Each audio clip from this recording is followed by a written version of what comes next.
Preparing to live stream. You watch it. I'm going to start hearing my voice all over again. It's going to fucking freak me out. Setting up your meeting for YouTube Live. Why is it taking this long? All right, and we're live. I've turned off the pop-up, which means I don't have to hear myself, which is absolutely fantastic. Welcome to the No Choftes podcast Euro 2020 +1 review. I'm your host, Stel. I've got Rhodri Giggs, Steve Eyre, and Dubul Dee from the D&D Footy Factory. Look at this guy wearing his New York Yankees cap, all camouflaged and all that. You love to see it. This guy, he's come prepared, dressed like a roadman. Yes. Oh, liberties. For roadman banter. Let's go. Gentlemen, how are you doing? Rod, you good? My days. Yeah, I'm good, you? Yeah, I love the t-shirt, man. Yeah, we don't got me this for Father's Day. Oh, I thought, do you know what? For a second, it cut out, and I thought you said my dog got it for me for Father's Day, right? Like, you've trained this dog too well, man. He was like, "What do I get someone who's like?" Well, what do I get a guy that takes me for walks and all that? Yeah, so she knows I watch Talking Sopranos, so nice. I wish my daughter was that thoughtful. Then again, she got me a Best Dad trophy, which I'm bragging about to this day. My daughter's 20, your daughter's 6, 7. Yeah, so give her time. So still had a job when you were give my daughter time. She'll be buying me a t-shirt saying my dad is a cunt.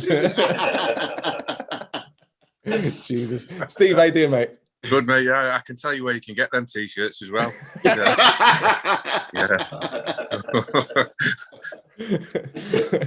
www. I'll get that website. No. D, what's going on? What's going on, man? What's going on? Yeah, all good. Yeah. What are you shaking your head for? Yeah. This is your first appearance on the No Choftes podcast, man. It's your first appearance and you're shaking your head. This is embarrassing. No Choftes. No, we were spoke yesterday. I've been underwhelmed by what I've seen today, but at least England got the result in it. Oh, come on, man. What do you expect? You can't have it all, D. Come on. Can't have it all.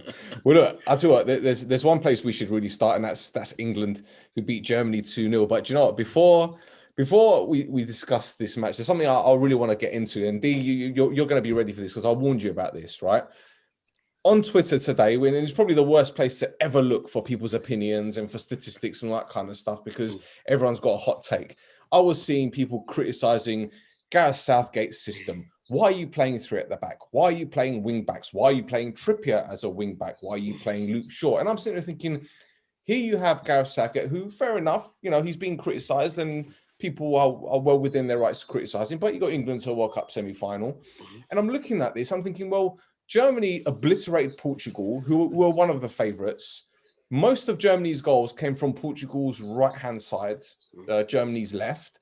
So maybe in Gareth Southgate's mind or his team did their research and they decided, well, if we're going to play with a wing-back, we'll play with a wing-back that can defend in Kieran Trippier. And maybe if we play a right-sided centre-back, we'll play Carl Walker because he can cover. Oh, my goodness. He's done it. He's absolutely done it. They played a left wing back that can defend in Luke Shaw because he's more prepared than Chilwell, and he got his system right. And all of a sudden, the Twitter licensed A-League coaches, or what you want to call them these days, they've shut their mouths, haven't they? See, this is the problem. People have got hot takes because they do it for attention, or people just put out things just to, troll or whatever. Fact is, they can go to as many barbecues and as many networking events as they want. They can fuck off when it comes down to this kind of talk. Steve, talk to me about England's system today, please, mate, because I think Southgate got it absolutely bang on. Absolutely bang on. Of course he did, because of the result. And it's another game where they've kept a clean sheet and not conceded. Stel, I think we all like to be excited. And I think they looked at the wing-back system of Germany with their wing-backs being pretty much, attacking players in Kimmich and Goossens, and ours being stay-at-home full-backs who can just adventure every now and again. So I think the supporters, not all, but some probably thought that was a negative, that we were playing defenders and they were playing attackers, and that was giving Germany the advantage. But I think we've got more pace with Sterling in particular playing as he is. Kane obviously leaving holes for other people to run into, and obviously Saka with his performance the other night merited another start for him. So it looked like they wanted to invade behind Kane. Hopefully Kane draws centre-halves out of the positions, and it doesn't matter who we were going to play in the wing-back areas, because obviously we knew that they could do a defensive job, and we were hopefully going to nick it without ever trying to be expansive or win a game 3-4-5-0, because you don't need to. And you've got to say everybody is keeping their side of the street clean, Stel and lads, because in terms of housekeeping, nobody's been sparkling other than Sterling because of what he's achieved. But everybody's just keeping their own house in order and playing well, which includes obviously Pickford, Stones, Maguire in particular. They're all just coming in and doing their job, and it's enough at the moment.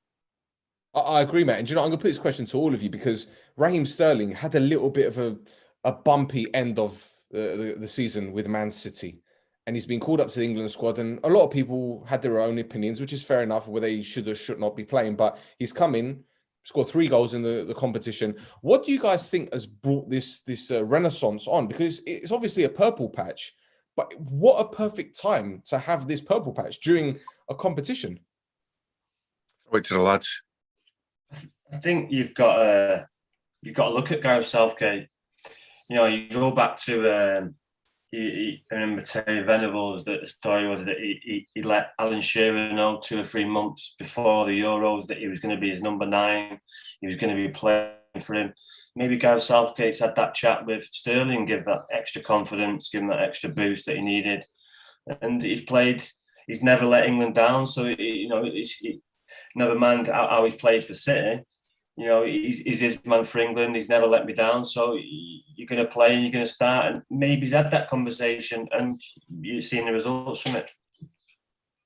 Dee, what's your take on Raheem Sterling? I'm not going to lie. I'm not going to come on here and I'm not going to lie to you guys and lie to the people. Because of his form, I was surprised he even started the Champions League final. So because of his form, I wanted him and Rashford nowhere near the starting lineup because I thought they were both not in form. But Sterling shut me up. He's not been all round an outrageous performance, but because Kane has looked so off the pace, Sterling has made the runs that we expected Kane to make. So his goal against Croatia, good running through behind, got a bit of luck with it going in off the goalkeeper, but he was in the right position. You get the shot on target, anything can happen. His goal against Czech Republic as well, that's the run you expect Kane to make. He's popped in, so he's come in, been in the right place to get the goal today, the first goal against Germany. And it's funny because whether I opened up, as Stel's alluded to, social media, or I opened up WhatsApp, whatever, everyone was absolutely pamming Sterling, like he was the only one that wasn't necessarily having a great game. Because I didn't think England took control properly of the game until like the 55th or 60th minute. Because Germany started the second half, the first 5 to 10 minutes, like they smelt blood and they were going to come and they were going to strike. But what's put the renaissance on, to answer the original question? I don't know, but as you said, trust in Southgate. Sometimes there's some managers that can get the best out of you. And before Southgate was in charge, Sterling's goal scoring record for England was piss poor, if we're going to be real about it. And he's got him scoring some of the qualifiers, Nations League games, and now 3 out of England's 4 goals in the competition, he's doing his thing. Many years ago, I remember the likes of Henry Winter saying that they think that regardless of how good Kane and others are, they think he's the most important player. And his movement, he was maybe doing too much on the ball earlier on in the game, but he grew into the game. And I thought England playing with 3 at the back, wing backs and a double pivot would really, I thought it was too negative, to be honest, beforehand. But hindsight's a beautiful thing. It's worked perfectly in the end. They managed the game and they've got the 2-1. Stel, I think I've got it, mate. I think I've got the difference between City and England. Are you there, mate? Go on, shoot. Yeah, I think Manchester City obviously don't play with wing backs. They push their full backs into narrow areas. They push them into midfield, and I think this suits Raheem Sterling perfectly, this England setup, because he's being asked to basically play in a left pocket as opposed to outside left winger. Manchester City want to make the pitch deep, wide, long. And if you look at the Champions League final, he was actually picked to try and stop Reece James going forward and played on the outside shoulder of Reece James all match. And Reece James pocketed him. For England, he's playing 15 yards inside in a pocket because the wing backs, Shaw, Trippier or whatever, they've got the fullback coming onto them. They can deal with that. They can manoeuvre that. And Sterling can make those runs into the middle of the penalty area. He scored 3 goals basically in the 6-yard box. He was never going to be able, in the middle of the 6-yard box, really. He was never going to do that in the Champions League final against Chelsea because he was literally playing wide left. Now, people will say he's playing left wing for England, but just because it's wide left and left wing, they mustn't ever believe that it's actually the same position, because for England, he's playing 15, 20 yards inside. He's thickening the middle of the pitch up. He's not too concerned about what the right back does. Gareth Southgate has set that up, and that allows him to run past Kane and be a centre forward. That's why he's actually, Rhodri will tell you, the 3 goals he scored are centre forwards goals. So I do believe positionally, left wing for Man City and left wing for England are actually 2 different roles, Rod. Yeah, if you look at his goal, he's actually on the right-hand side, so he's allowed to drift in as well and drift over to the other side. So he started on the right-hand side, cut in, and obviously it's gone out wide, and then he's got his goal and followed the ball. But yeah, if you've been told to hug the touchline and stay out to do a job, then yeah, there's limitations what you're going to achieve from the touchline, isn't it, Rod? Yeah, exactly. So it's just slightly changed, but it's probably a role that probably suits him better. Where if he was hugging the touchline, it probably suit Rashford better, to be honest. Yeah. Does anyone want to see a hot take right now? Look at that. Can you see that? Yep. There you go. Ray Parlour. Raheem Sterling's bang out of form. Southgate can't pick him for England. This was 29 days ago, ladies and gentlemen. 29 days. It's an easy. It's just it's lazy, and it's easy. It's an easy thing to say because of his form with City. But when you look at the bigger picture and you look at how Stes has broke down what his position and how it's different and how he'll be more involved and more in the game, and that's obviously showed. But that's why Ray Parlour's on TalkSport and not coaching or managing. Or Rhodri, City make that width enormous, and the best benefactor of it has been Gundogan for the gaps that it leaves in between a fullback and a centre half. England are doing it differently, and they want Sterling to run into those gaps, and thank God he is. Yeah, because if you see that it's the two centre midfielders as well, they're quite deep, so it leaves a lot of space for him as well to roam about and to get into the little pockets as well. Yeah, having the time of his life. I'll show you another hot take while we're on the subject. Sorry to interrupt that, and people slagging Kane off, but he was disciplined as well by staying. He didn't have much of the ball, but he didn't drop deep as much as he had. He stayed disciplined. Yes, he didn't get too much of the ball, but it allowed Sterling and other players to get in their little pockets and get in on the ball. There you go.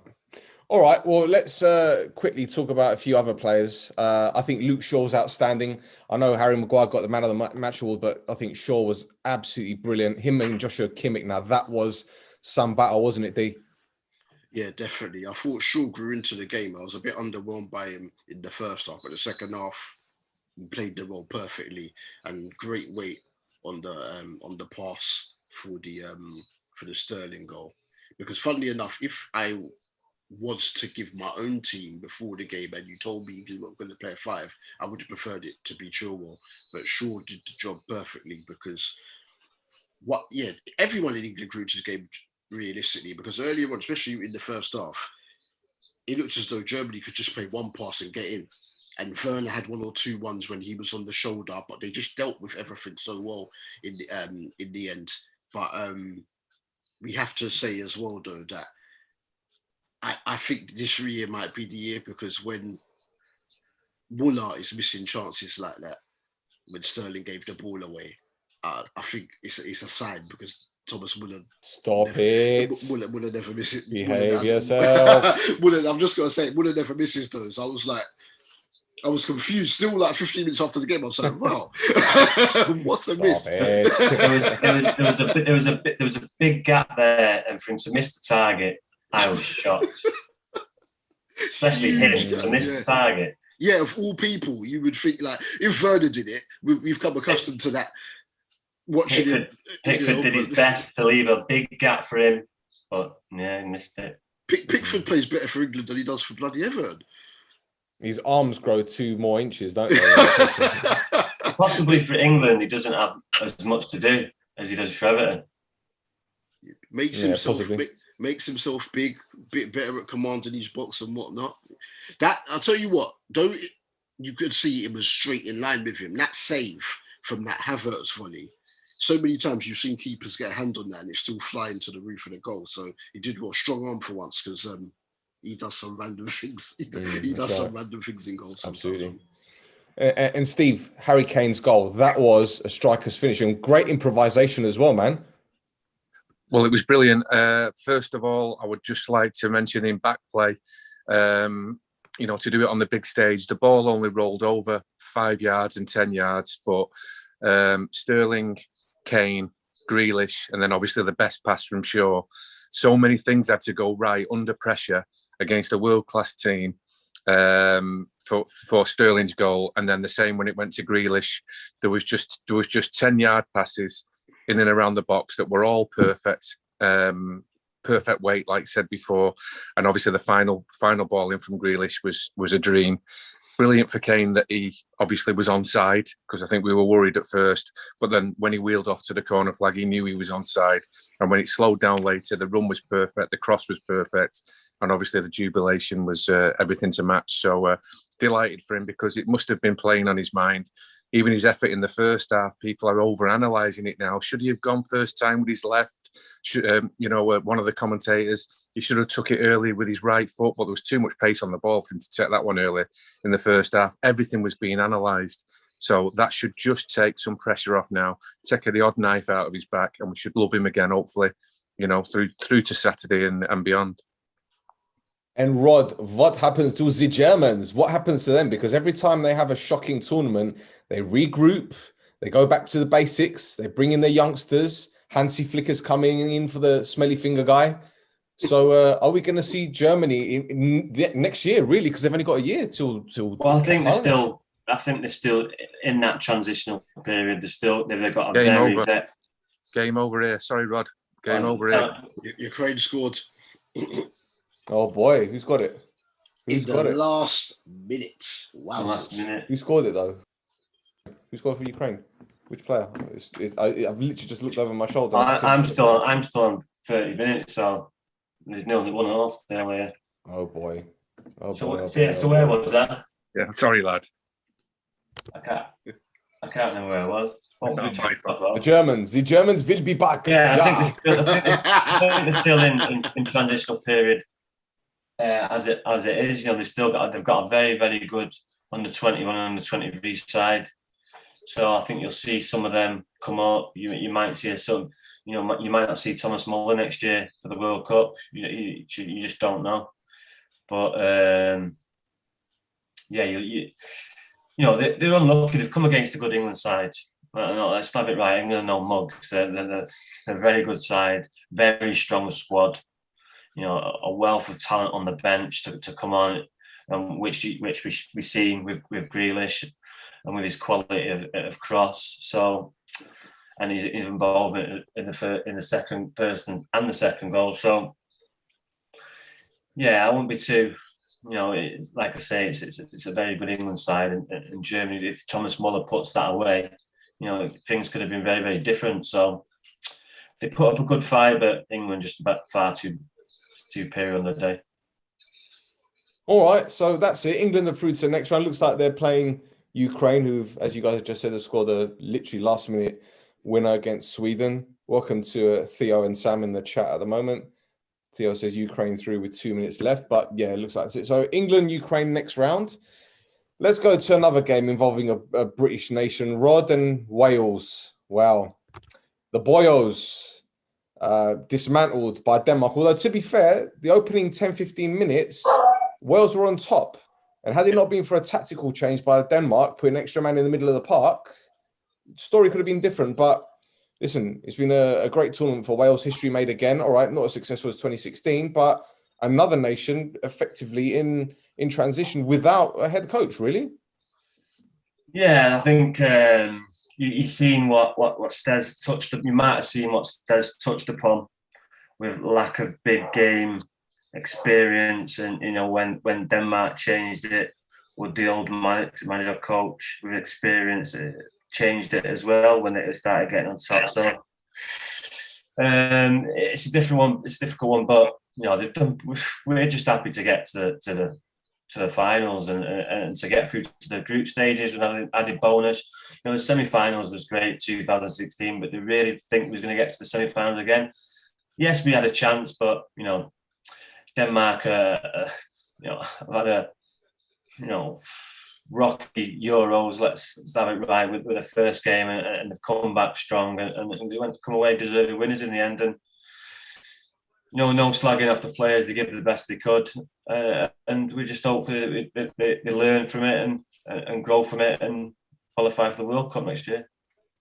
Well, I know a lot of people were talking about Gareth Bale and whether or not he's going to continue playing for the national team. That's by the by at the moment. And obviously at full time he was really pissed off and he didn't really want to talk to anyone. But do you think deep down he was disappointed with his teammates because of the performance overall? Because while it really wasn't a 4-0 scoreline, because I don't think Denmark were that dominant for you to say, yeah, they warranted the 4-0. It's like every time they hit the ball, it went in the back of the net, really.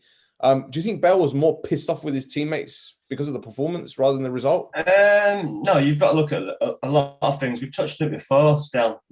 Denmark played every game at home and then travelled 300 miles on a coach. Wales went to Italy, for Baku, to Italy, to work to Amsterdam. So they've travelled a lot, and I've told you before with this, it drains you, especially when you're playing 3 or 4 days every day. I mean, every 3 or 4 days you're playing a game. It takes it out, especially when you're travelling. You just want to. If you were Denmark, they would have been played the game, recover, relax, chill out, no travelling. Everything's the same, but unless at home. So that's got to come into it as well. They looked a lot fresher, a lot more intense, and it just caught up Wales, plain and simple. Okay, fair enough. And Dan, it's, as Rod said, it's been a topsy-turvy tournament for the Danes. Started off quite rocky, and then they just picked up the momentum, lost to Belgium, but obviously got through to the next round. They're now in the quarterfinals. Can they replicate 1992? I know it's a bit of an open question, a close question, should I say, that many have been asked before, but they do look decent enough to at least get to semi-finals, right? Definitely. They've surprised me because I thought without their talisman, without Eriksson, that they would struggle for goals, but they've gone and banged in 4 in back-to-back games. But they just punished, as you said, they just punished Wales, because I can't think of a bag of saves that Danny Ward had to make, but they just brought the ball. They were just clinical. I mean, the first goal, the game was in the balance, but that first goal by Kasper Dolberg was just a brilliant finish. And he was only playing because Yusuf Poulsen's out, but was out of the game. But yeah, they just punished Wales. But could they do? I'm not sure about winning it again like 92, but they definitely, they could reach semi-final. The team spirit is just there, and it's like they just want to do. They want to do it. They're spurred on by wanting to do it for Eriksson. So who knows what they could? Who knows what they could do? Who knows that they've got a great keeper in Schmeichel, and everyone's just playing for each other. And that Damsgaard looks decent. And yeah, they do. You never know. This tournament, before I said, this is why I was saying before the tournament that this was England's best chance, because I don't feel there was any standout team. So you never know. You never know. I'm not counting it out, but I don't think so. But I'm not counting it out at all. All right. Well, Denmark faced Czech Republic in the next round. Czech Republic beat the Dutch 2-0. And before we talk about the game itself, Sam has asked a question because Frank de Boer has stepped down as head coach of the Dutch national team, which shouldn't really come as a surprise because de Boer seems to run whenever shit hits the fan. He's asked, what next for Holland? With de Boer moving on, also, who is the best place to take the job? Now, I don't know if there's any candidate straight away, really. Ruud van Nistelrooy, no, he was in it. Did he have a go? Was that? Ruud van Nistelrooy, he was in it. He was seen to be sat next to him all the time. Did he step up? Possibly. Anyone else? Want to suggest anyone? Do you think it'll go foreign? I can't see the Dutch going foreign. No. No. Dan, any ideas, mate? Unlikely. What about Philip Koku? He's out of job. Yeah, that's a possibility. That's probably a likely candidate, to be honest with him, having not got any work since Derby. I just do a madness and get Rijkaard out of retirement or something. I can't really think of anyone. But do you think he'd want to do that, especially with this generation? The funny thing is, though, is that with most of these players, Caaaamin had the same lot, and they looked brilliant under Caaaamin. They beat Germany twice, and they were just battering teams week in, week out when the qualifiers came about.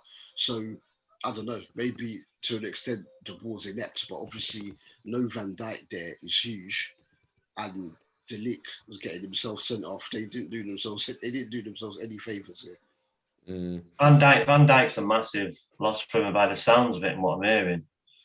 You know, it's not good. His knee's not mending. Really?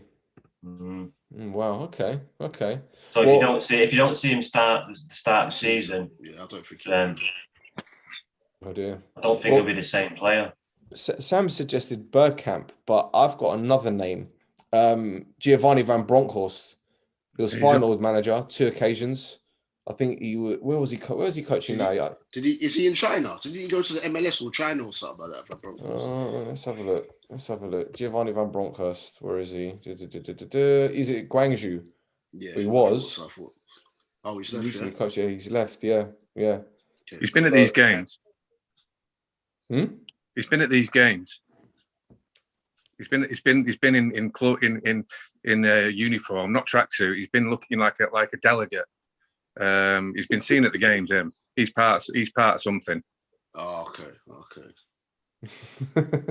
You know, he's in the setup somewhere. He's not lurking because he's got a privileged place, but he's been around the fixtures. I'm sure I've seen his mugshot on the TV. Yeah, he was at Feyenoord, I think. At Feyenoord, they did quite well under him, to be honest, with the limited budget. So, yeah. Well, look, onto this game then, Steve. I guess the turning point was when De Ligt got sent off.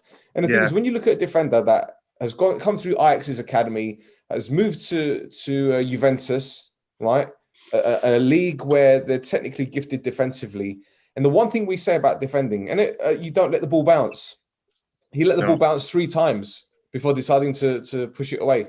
I mean, that is criminal. Well, yes. And the best thing he does is attack the ball from attacking set plays.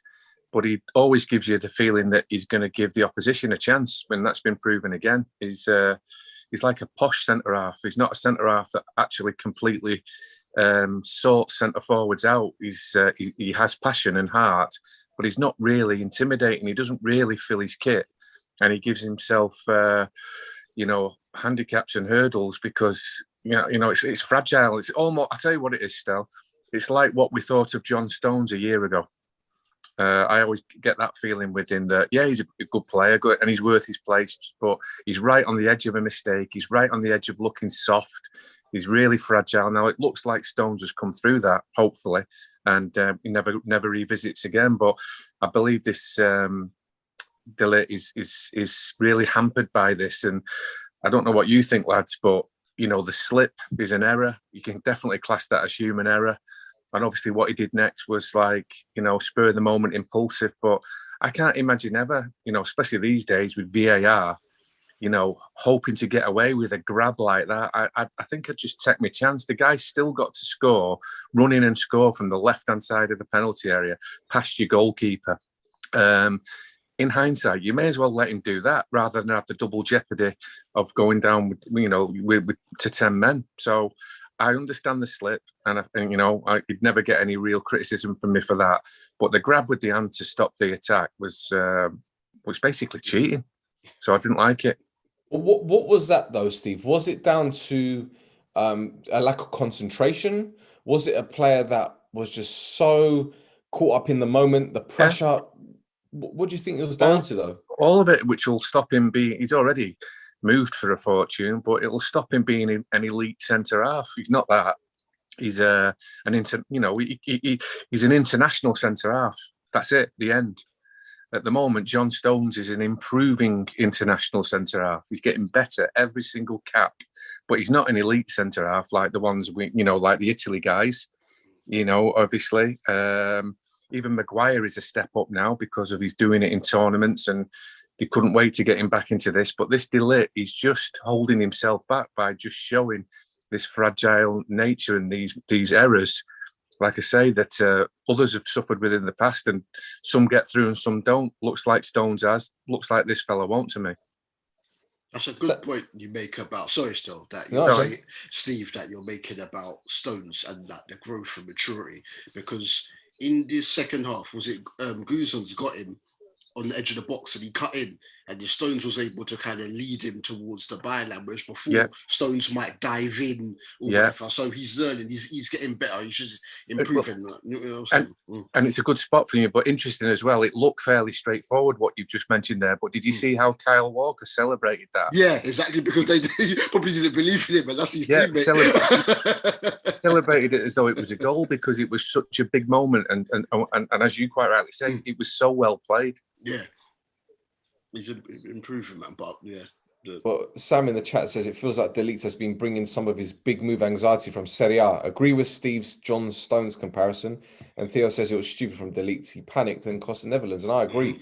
That effectively was the turning point. And from then, Czech Republic, it was all the Czechs, really, wasn't it? And Dan, let's be 100% honest, man. I felt that this would be a victory for the Dutch. Not because I took Czech Republic for granted, but I think because the pressure was off the Dutch, this would be a good performance. It'll be solid. But the moment that red card occurred, that was it, game over. And Hollis scored a fantastic goal, and then Schick wrapped it up. He's been a sensation in this tournament, hasn't he? Yeah, Schick's been on it, man. Schick's been on it. But the sending off. It would have been so interesting to see what would have happened if the sending off never happened. But because it did, you just knew one team were going to win. The Czechs have been on it. Their worst performance was against England, but that's because they knew that worst case scenario that they would have qualified anyway.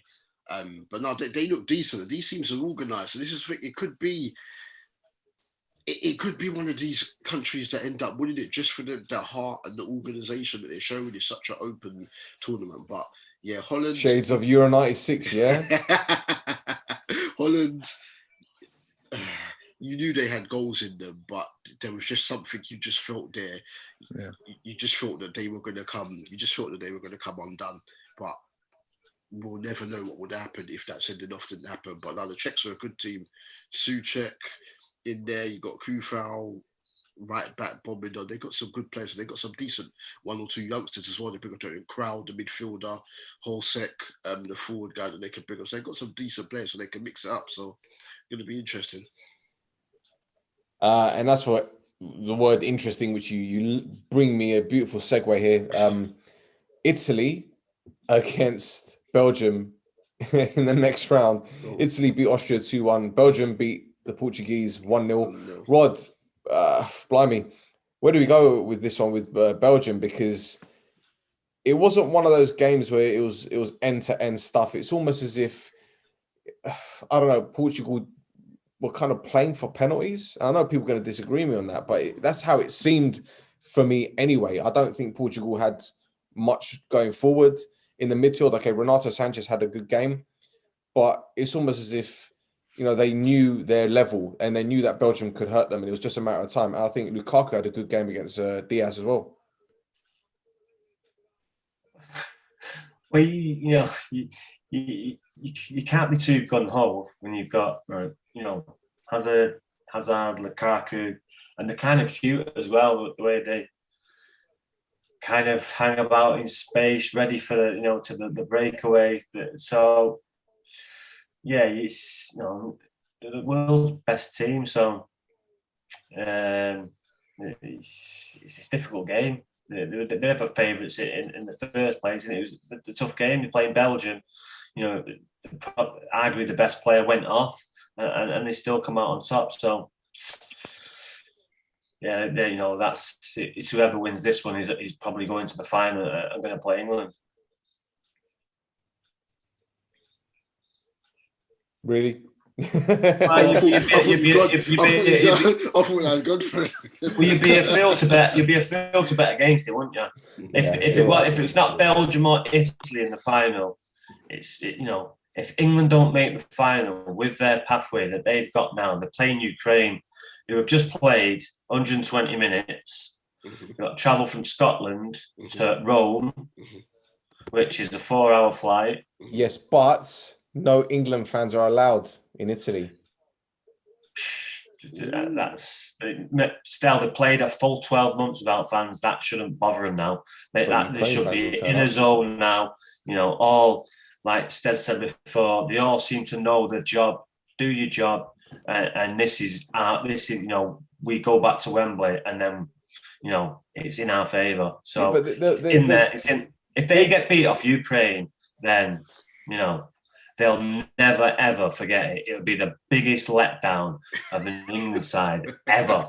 All their games have been at Wembley. We've heard all the songs, all the songs outside the stadium. Sometimes things line up, mate. It's like Denmark at the minute. They've had the first game, but they seem to be getting into the groove now. But same as England, this is why I worry about teams who start off lightning quick in tournaments. It's not how you start, it's how you finish. Okay. Well, Steve, tactically, Belgium got it spot on. They went with a 3-4-2-1. The Portuguese went with a 4-2-3-1, but effectively Moutinho was tucking in from the number 10 role into a third midfielder. Now, we know how well Tielemans and Witsel are on the ball. Witsel is very comfortable sitting in front of any kind of defensive line, whether it be 3 men or back 4 with 2 central defenders. But what do you think the Portuguese thinking was with this in this respect? Because when you look at De Bruyne and Hazard, they had 3 roles. Lukaku was always going to be a nuisance. So do you think playing the 3 in midfield kind of hindered Portugal from an attacking standpoint? Yeah, I do. And obviously I think all their game plan is to try and get Cristiano Ronaldo on the ball, putting the ball in behind for him to run onto, I think is over.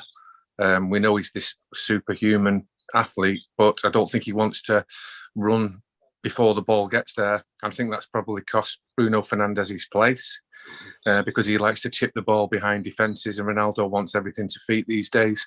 So I think it's one or the other, and we have to say, I think we all love Fernandes, but there's only going to be one winner there. And I just don't think that Fernandes playing a safe pass into Ronaldo's feet, they just saw somebody better in changing the personnel ever so slightly. It moved Bernardo Silva high onto the right wing. And I just think they've got one way of playing, and they hope that all the team can get Ronaldo on the ball, and they just hope that Jota can manage to control the ball and actually see a teammate, because I've been so shocked with him. Huge heart, all legs, all arms, no vision, clumsy touch. He's missed out on passing to the world's best player half a dozen times, and you can never really criticise anybody for over-trying, but this is a classic case, Stel. I was shocked. I sound a bit like Roy Keane here. I'm not necessarily going to call Jota an imposter, but I thought he was a better footballer than I've seen in this tournament. And of course, he's in a central position in the thick of the action. And you need your centre forward to bring, again, Rhodri will tell you, you need your centre forward to score you the goals, ideally, but you also need your centre forward to bring the rest of the team into the game. And he's looked hopeless. So I don't think they had any real attacking verve, because Ronaldo played in pockets, he played off the side, and obviously you're always going to mark him tight. and I just don't think they could find him with the ball. And I don't think they could build anything because I thought Jota was that bad with the football. I'm going to ask a question which a lot of people might think I'm completely stupid, but do you think Cristiano Ronaldo's presence is actually kind of like a hindrance to some of these players? Maybe they're in awe of him. That's what I was going to say. Same as Cruz for Germany. Well, it shouldn't be, but he's your best player. So in the positions that he got in, he should be looking. Well, he's disappeared. The positions that he's got himself in, he should be looking for his best player, and he just doesn't even acknowledge that he's there. That's the worrying bit, and doesn't even see him. So, yeah, it's he looks a good player for Wolves. So that's why it was Desert off. I messaged him, but he's looked a good player for Wolves. But in little spits and spurts at Liverpool, but for Portugal, he was rubbish. I definitely think it's interesting you said that still, because I definitely think he intimidates them. I remember back when Henry was finishing his last couple of seasons at Arsenal, and he used to jump up and down and scream at Fabregas and whatnot. In that first game against Hungary, there were two defenders there, and Jota shot. And Cristiano was complaining, but because of the angle, it was easier for Jota to shoot a goal than pass it to him. Because if he passed it, he would have got intercepted. So, it's one of them ones where he knows he wants the international goal scoring records. He has a right to be, because he's a flipping legend. But it's just that I thought some of the moaning was unnecessary. So that next game against Germany, though Jota could have shot himself, fully well he was going to cut that back for Cristiano to score, because he didn't want to get cussed again. They showed the tunnel at halftime in the Hungary game, and the way Cristiano was looking Jota up and down, I was in tears. It was like he was a piece of shit under his shoe. I couldn't believe it, bro. You know what I'm saying? So yeah, so he's definitely intimidating the team, and we'll see. We'll see at the end of the day what Portugal could do. But I wasn't expecting much from them anyway. I've watched some of their qualifiers and Nations League games. Haven't impressed me. And before coming into the tournament, Jota had 6 of his last 7 starts. So I don't know why he's come into this tournament and he's just not been with it. But I think partially, and some might not agree with me, but I think partially Cristiano's to blame for that personally. But that's just my personal opinion. Okay. Steve, Thorgan Hazard, what a goal. What a strike. But Patricio should have saved that, I believe. You're on mute, mate.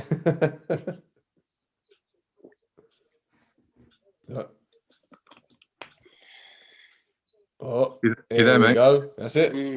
What happened there? I don't know if I think you've probably seen the goal more than me. It's obviously a great strike, but for you to comment on, the goalkeeping judgment or error, maybe he was blocked by the defender, but the ball seemed to move a little bit, as them balls can.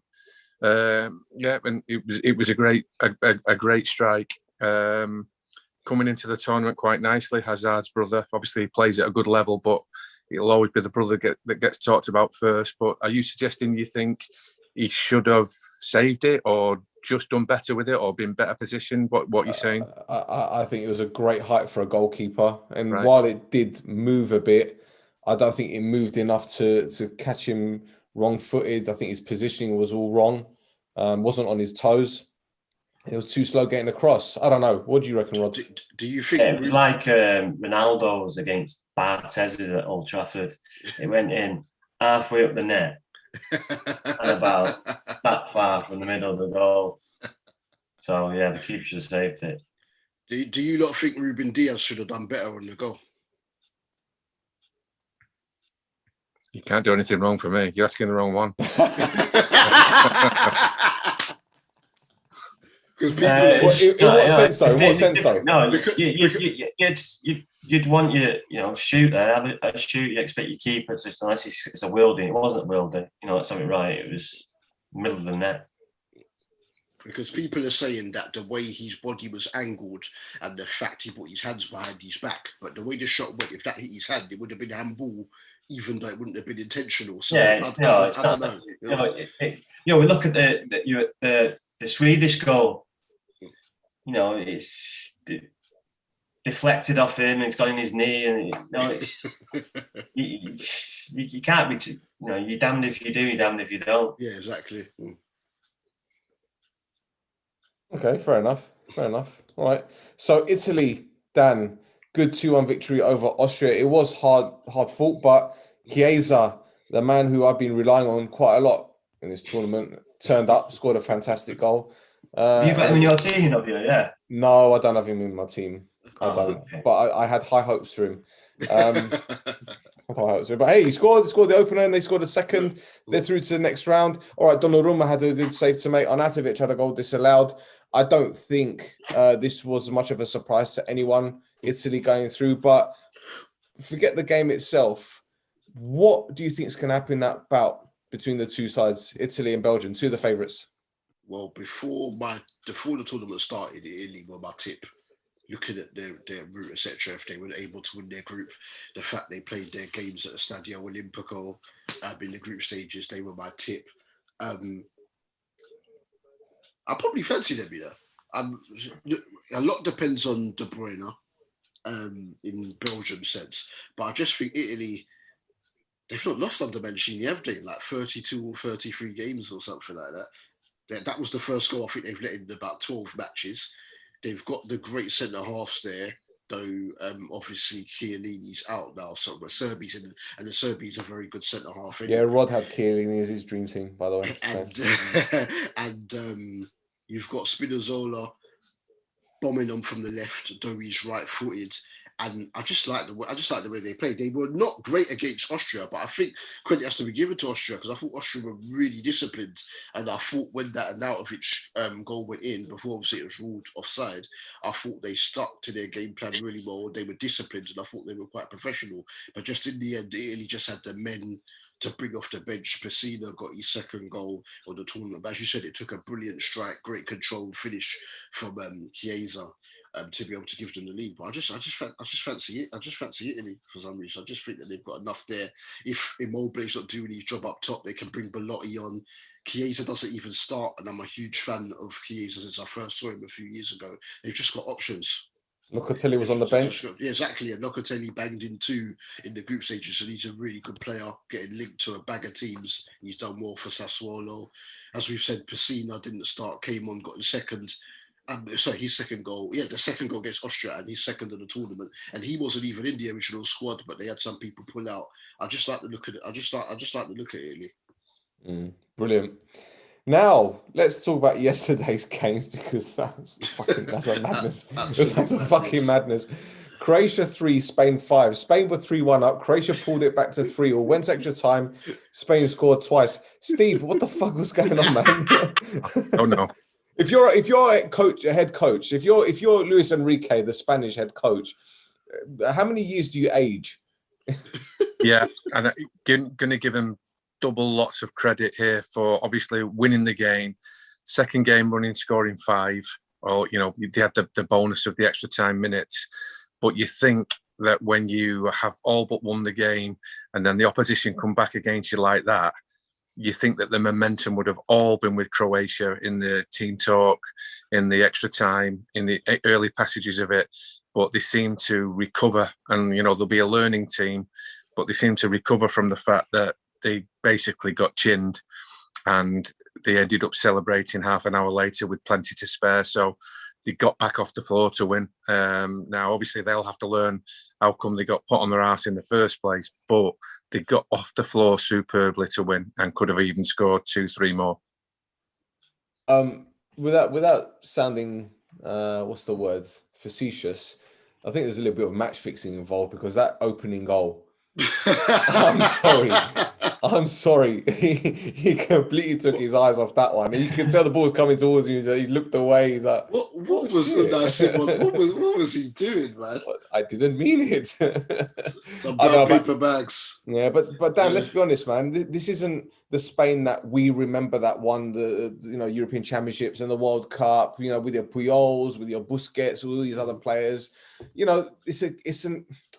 This isn't a team full of household names, but it looks like man for man as a unit, they're working very, very well. As Piliqueta's come in, he scored the goal. We've seen Ferran Torres, who had an up and down season for City. He's excelled.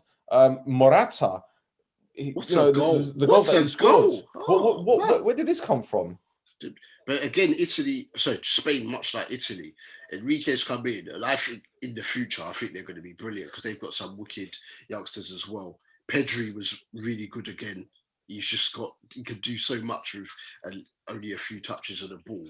Gaia came in at left back. And they also can mix it about because he's got the experienced players there, but he's also made them more youthful in regards of some of the people he's put in there. But they surprised me because I thought they were passing it too much. Like they had made at least, I think, 300 to 400 more passes than the next team in the tournament. The next best team in terms of passes in the tournament in the group stages. But when it was on the line against Slovakia, they stepped up in their third group game. And then here today, some of their defending was left a lot to be desired. But I think it's because Enrique was a bit complacent because he thought the game was finished. He was just making substitutions every couple of minutes. And then it just went to pot because they weren't gelling the same. And full credit to Croatia for pulling through. But Spain's quality told in the end because they just had too much there. But no, they've surprised me a little bit. I wasn't expecting that much from them. But saying that, on the way to the tournament, they beat Germany 6-0. And Joachim Löw had said he's not going to pick the older guards, but because they beat them 6-0, that's made him go back and get the Mullers and the Pummels back of this world, even though they're coming to the back end of their career. Well, not really. Muller's only 31, amazingly. But so no, Spain could do something. Spain could underestimate them at your peril, man. And if Morata is going to produce more finishes like that, then there's going to be a problem because obviously Enrique's preferring him to Gerard Moreno, who's had a brilliant season, 30-odd goals for Villarreal. But now Spain they're decent, man. They're decent. And if they're getting a penalty shootout, at least they've got a goalkeeper that can take penalties, right? Okay. Right. I can't wait for this one. France 3, Switzerland 3. For me, this is game of the tournament. Game of the tournament. It had everything. It had absolutely everything. And, Switzerland going a goal up, missing a penalty, which ultimately was the turning point to a certain extent. France then going 3-1 up. Pogba with, again, contender for goal of the tournament. Yep. And then 2 late Switzerland goals to take it to penalty, shootout. And then what happened, Rod? Yeah, with the penalty, we've seen the left backs with the finishing with Andy Robertson. The left backs for a reason. So you're talking about Rodriguez, wasn't it? Rodriguez? Talk about left backs in general. Yeah. Rodriguez, yeah. But no, Switzerland fully deserved it, even though France. Did you expect that from them? Let's be honest, because you saw them against Wales. No, France were up. You expect the game's over. It's exactly like Spain. This is why you've got to give credit to who played the Spain. Who played the Spain game? Is it Croatia? Yeah. That's where you got to give credit to Croatia too, because they never give up. You think it was over and it gets 3-0, then you've got to give credit to Spain to regroup, and then give credit to Morata for that. To be credited, it's a very good finish. But the French, they look like they were on fire at one point, and then just poor defending, just not poor defending, just not concentrating, and just slack of passing, and just clinical finishing by the Swiss. And you've got to give credit to them because they were quite worthy winners in the end. Because if they did score that penalty, they would have won the game easily. Yeah. And do you know what? The French it was like a reversal from their World Cup campaign, because their World Cup campaign started really slowly. And as the tournament progressed, they got stronger. But this one, they started strong against the Germans and they wilted against Hungary. Yep. The Portugal game was effectively, well, let's play for a point because we're both going through.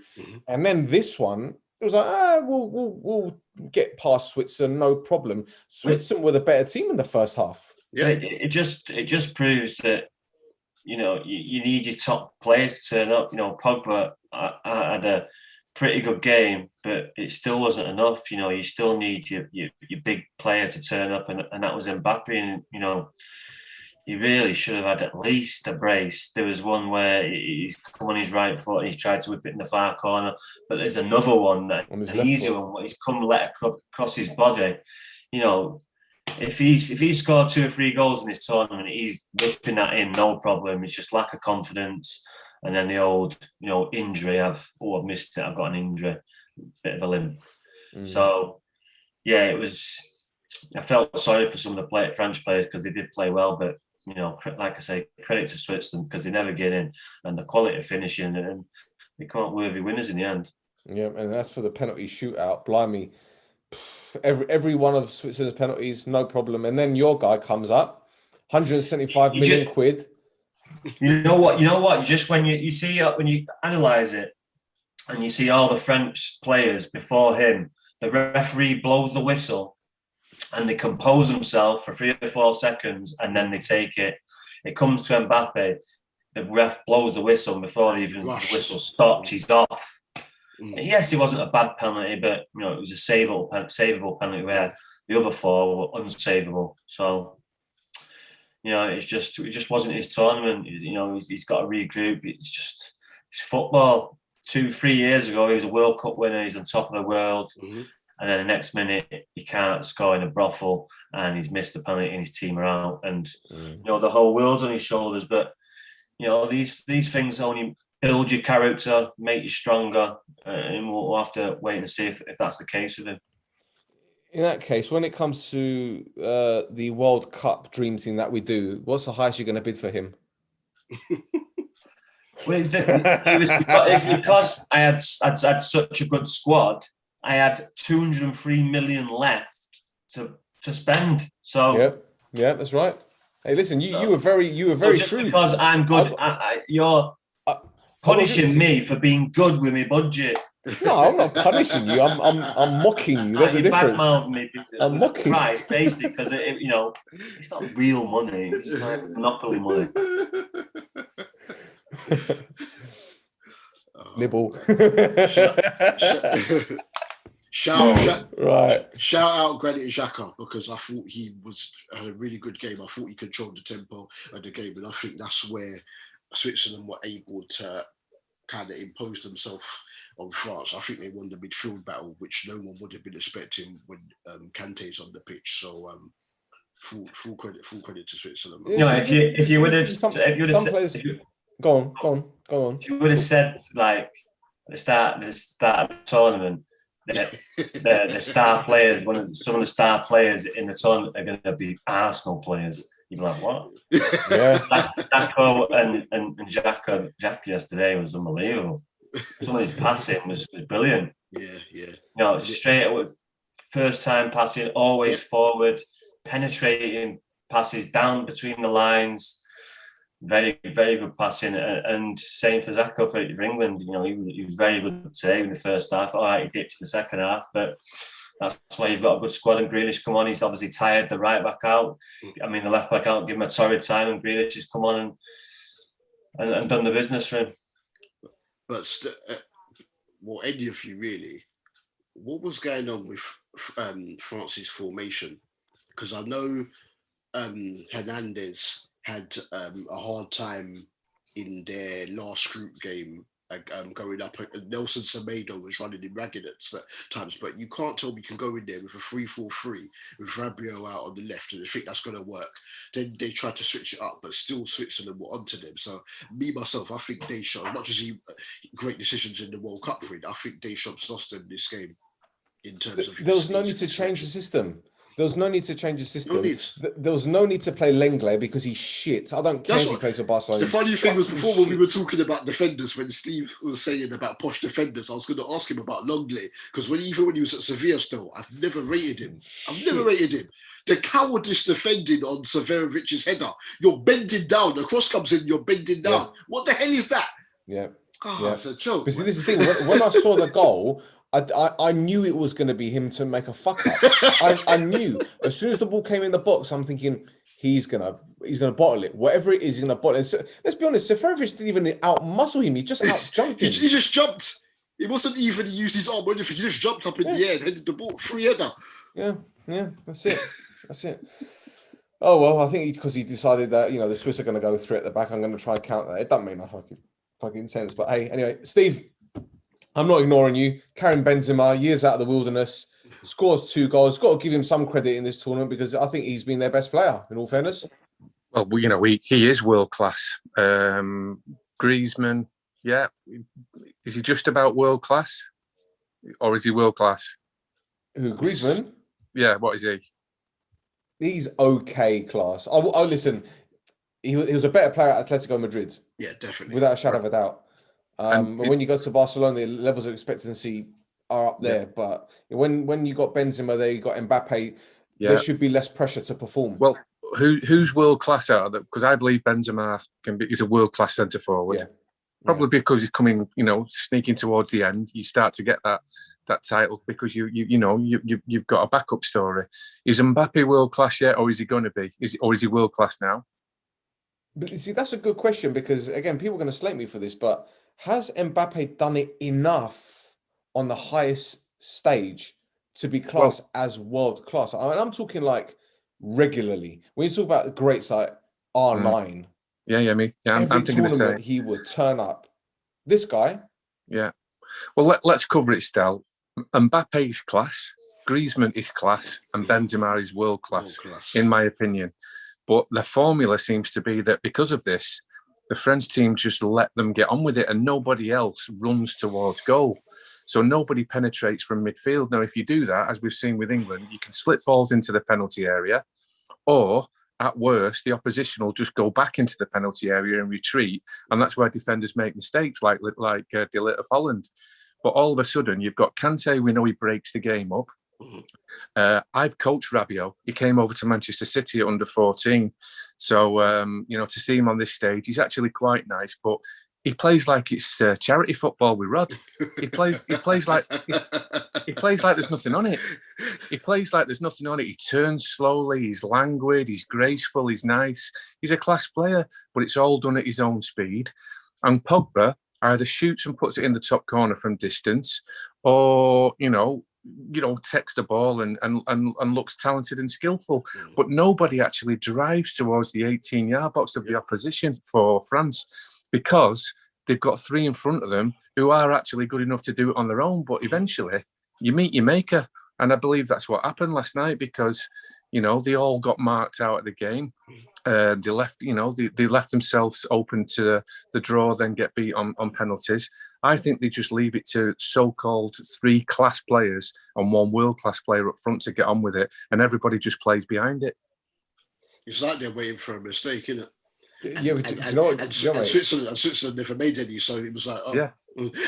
Well, if it's going to be like that, even though they are class players, you've got 4 marking 3, or 3 or 5 marking 3, and a goalie behind them. So you're relying on absolute brilliance, which they're all capable of. But to ask these to do it every week, week in, week out, they'll go close to doing that, but it's impossible to do it every game. Yeah. And you need some more moves and some more patterns of play. And just to disrupt the Swiss a little bit more, runs from midfield with and without the ball. And I'm going to say, like England, running from midfield. Phillips has done it in the first game and done it again tonight. Less so Rice, obviously. And we've got Grealish, and we've got Sterling, and we've got Sacco picking the ball up deep and running as hard as they can towards the opposition's goal.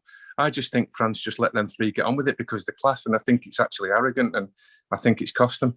And a midfielder that could have done that for them is Ndombele, who they didn't even pick. Take Kante out. Take Kante and Pogba out. What are the central midfield options? It's all samey. There's Sissoko, Chaliso. It's all samey in the midfield. There's no one, as Steve saying, to be able to carry the ball, beat them. Well, to be fair, you're spot on again because they did put Dembele on in one of the earlier games. Was it against Hungary or something? When that was exactly what they needed. And he spotted them into life and then got injured. He shot at the near post.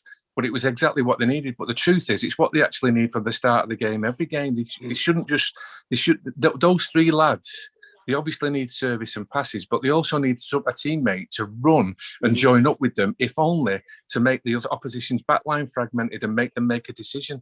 There you go. There you go. Yeah, right. So that is it. We've done it. We've wrapped it up. We've done the last 16. Now on to the last 8, which I think we'll do. Shall we do Sunday night? Let's do Sunday night. Fuck it. Let's go with Sunday night. Because all the games will be done by then. When are the games? Saturday and Sunday? Actually, no, we'll do Saturday night. Saturday night. Friday and Saturday, yeah. Friday and Saturday. Then. So we'll do Saturday night then. What, so the games are Friday and Saturday? Yeah. Yeah. We'll do Saturday night then. Fuck it. We'll do Saturday night. So, yeah. Lovely, gentlemen. Thank you ever so much for your time, gents. There you go. Minimal research required because it's all up here. See, legit takes. People that know what they're talking about. Yeah. Thank you very much. What? Twitter, Instagram, whatever. At Rod James Giggs. At Rod James Giggs and no chuffs. Killer is my name. This fucking guy. Yes. Hey, is Roger? That's a chuffter. Is Rhodri a drill artist? I'm kind of intimidated by that name, to be honest. Yeah, that's his fantasy team name. Well, send him what you're wearing, and he'll be right there, won't he? Like that's your starter kit. You know? Yeah. Dan, come on, plug your shit, boy. All he needs is a bottle of Magnum as well. Good to go. good to go. Or Supermalt in Stel's case. Swap your dog for a staff and you'll be all right. This is my handle at Dubul Dee, that's DUBULDEE, and I am of course part of the D&D Football Factory at DD40 Factory _ on Twitter, and we go live on Top FM on a Saturday morning from 10 a.m. till midday. And download the TuneIn app because that's the best app to listen to it on. Because definitely. When you're not from South London, you can't hear it. Come on, you got to remember that. Come on, people want to know about the show, and then they tune into whatever station it is, and then they get like opera. But some or people you get some Romanian channel. No? Yeah, tune in Apple Simple Radio. Download it, listen on there. Yeah. Mr. Steve, I know you're not a social media guy, but thank you ever so much for joining us. My pleasure. I'm thinking I might join that Twitter maybe in like 2033 or something like that. Don't do it. It's a trap. It's a trap. No, well, Steve talks sense, so obviously they won't like him talking sense on it. Stel and Rod know our Twitter is. They won't like it. So who does this guy think he is talking sense? We want outrageous takes. Good night, lads. Twitter is a playground for idiots. So that's it for another episode. We'll be back. So until next time, don't spend £170 million on a striker. Save.